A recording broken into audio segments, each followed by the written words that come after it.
From the heart of the land, where the Guardians swing for the fences and the dog pound roar, the Cavs soar, and heartbreak is just part of the game.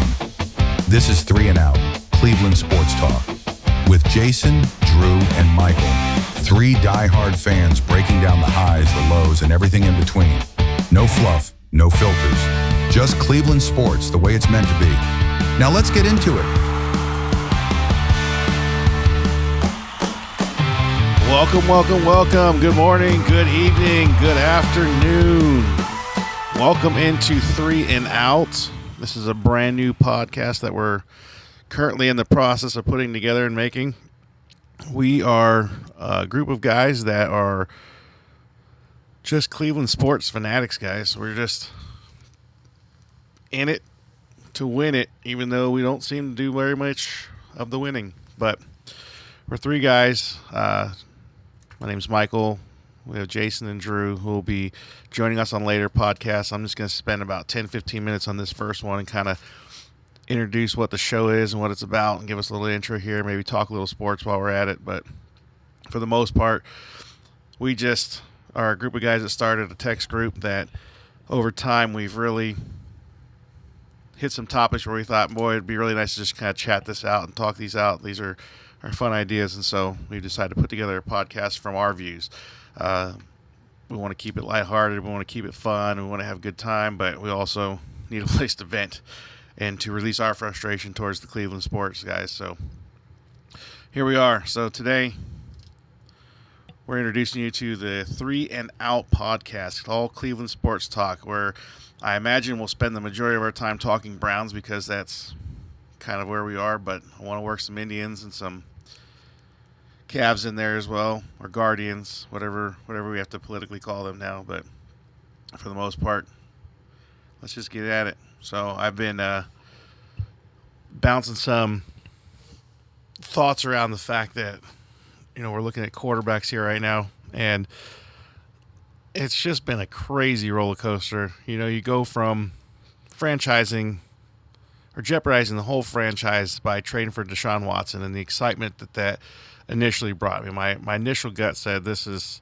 something I'm really glad we missed when we first didn't get him. And then all of a sudden it was like, oh, shoot, he's coming here. And then you're obviously, as a Browns fan, able to get yourself excited about it because he's coming here. And now the debacle that's turned into, we haven't had first-round picks. Our money's tied up.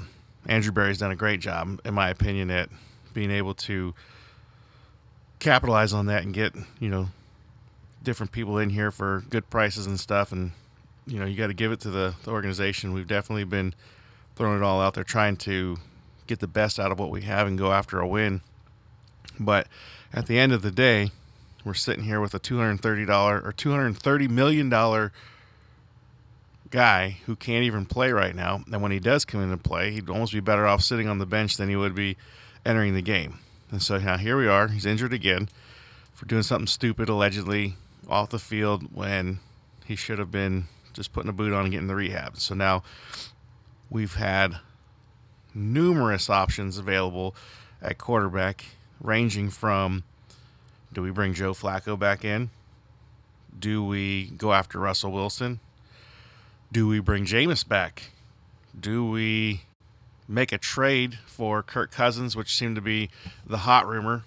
There was talks of the possibility of bringing Sam Darnold in before he went off and signed with the Seahawks. Then, over this last few days, the news of the Browns potentially trading for Dak Prescott was a very big boom. Here's the reason Myles Garrett decided to stay. It was because we're going after Dak Prescott. And it looks like that's turned out to be just completely bogus information. And now, in the midst of all of that, I've seen Carson Wentz's name pop up, which, I don't know. I mean, could he be a good stopgap for, a season or two while we put a rookie in? I don't know. It depends on the rookie, I guess. Depends on where the mindset of the whole organization is on going that route. But at the end of the day, we have no idea who our team is going to pick in the draft. We have some ideas, I guess, thoughts, if you will, on where we think they're going to go. But at the end of the day, we don't have a quarterback. We've got Kenny Two Small Hands Pickett, couldn't cut it in Pittsburgh, couldn't cut it in Philadelphia, as our only quarterback going into the season. Now, I know Deshaun Watson is on the roster still, but as far as going into the season, that's literally our only guy right now. And I don't know that I like that at all, even a little bit. I will say this. The Kevin Stefanski offense has made some quarterbacks that nobody really ever thought had anything in their tank, or maybe they had something in their tank at one point and they came here to play and they revived it. Joe Flacco, for example. PJ Walker, nobody thought he was going to be able to do some of the stuff that he did. Not that I'm saying he's a great quarterback or did a great job, but he definitely was able to manage a team, and I didn't think that was possible. Joe Flacco left us and went to Indianapolis. He didn't do anything with Indianapolis, but over here in Cleveland, dude was leading us to the playoffs.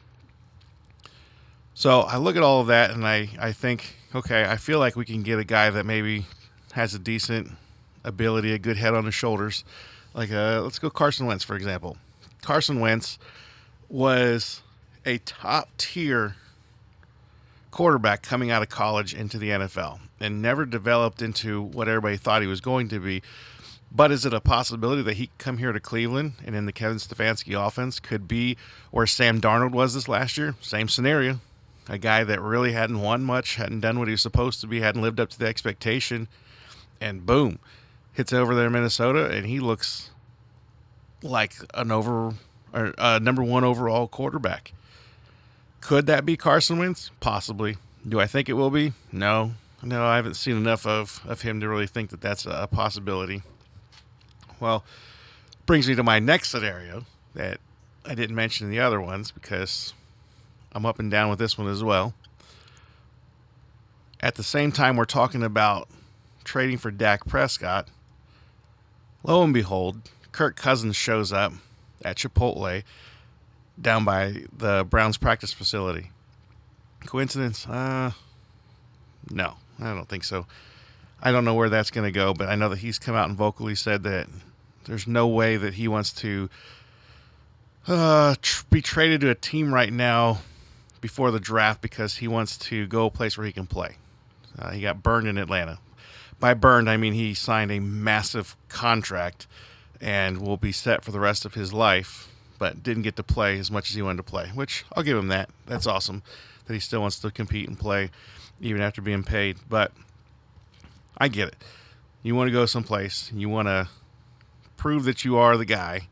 You don't want to get to a spot where they're drafting a guy with a number 2 overall pick to be your replacement by midseason. But I look at all of the options out there at quarterback. Russell Wilson, Aaron Rodgers. I wanted Daniel Jones. I thought that was a good pick.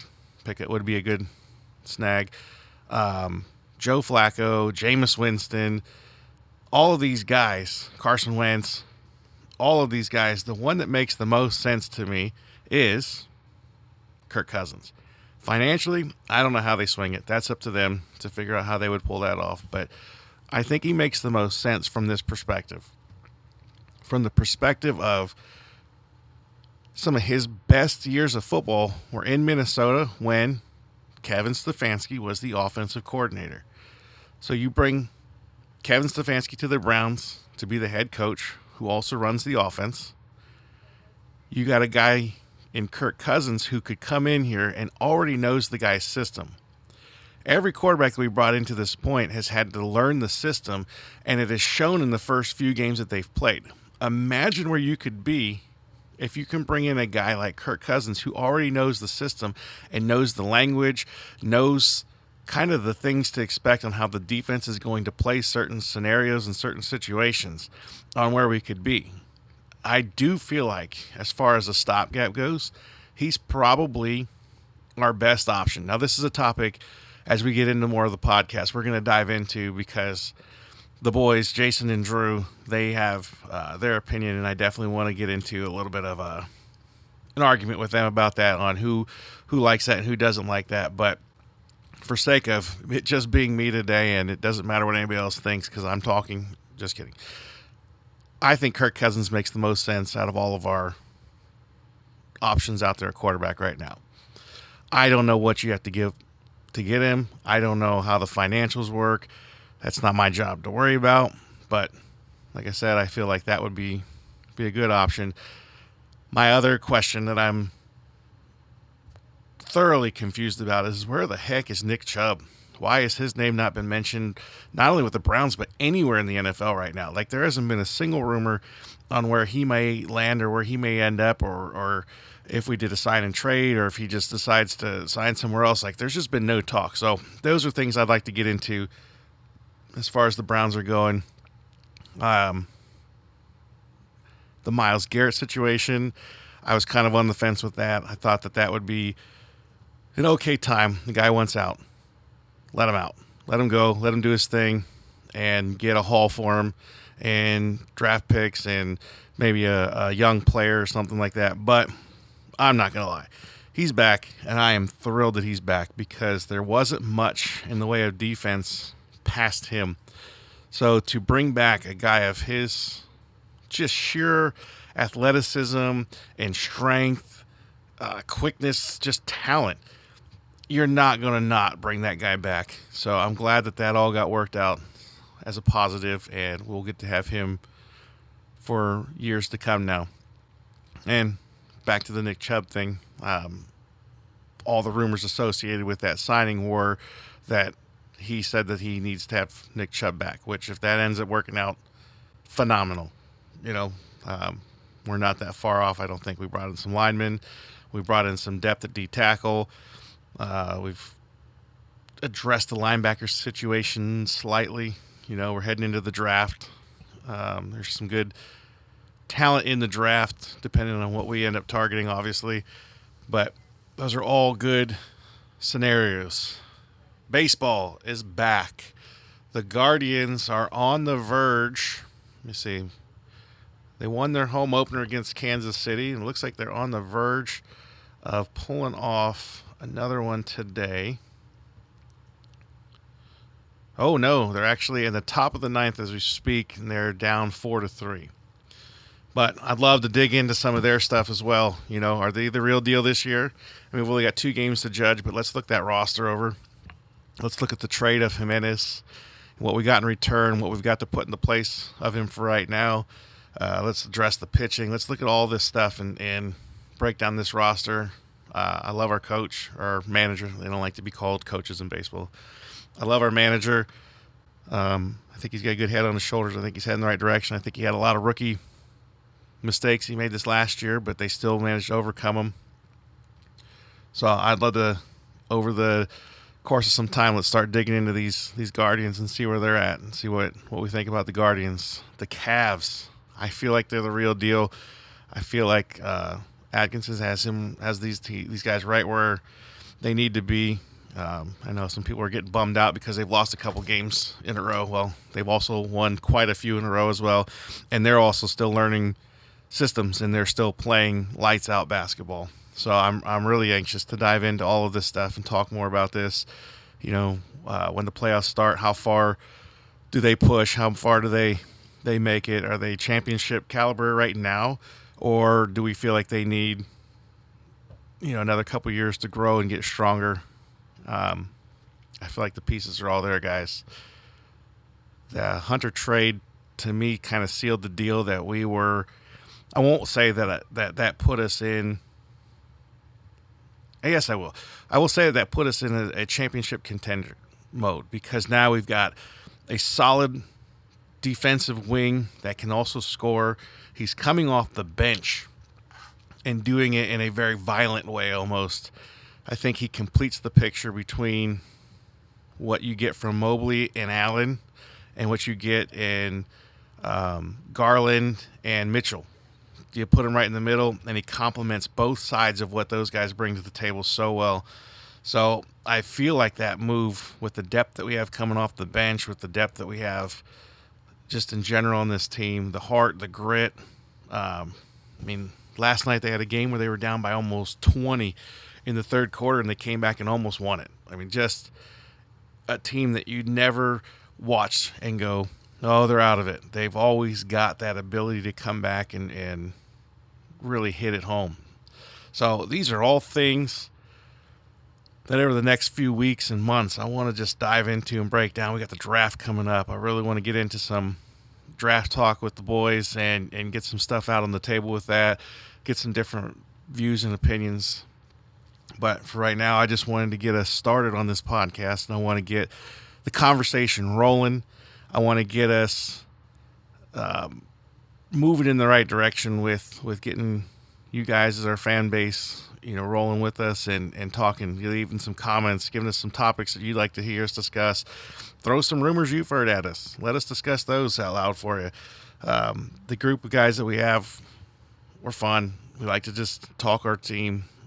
We're all dads, and we just enjoy doing stupid stuff and talking teams, talking sports. So appreciate you guys all stopping in and joining us for today, and look forward for our podcast. Again, welcome to 3 and Out. We look forward to talking with you some more.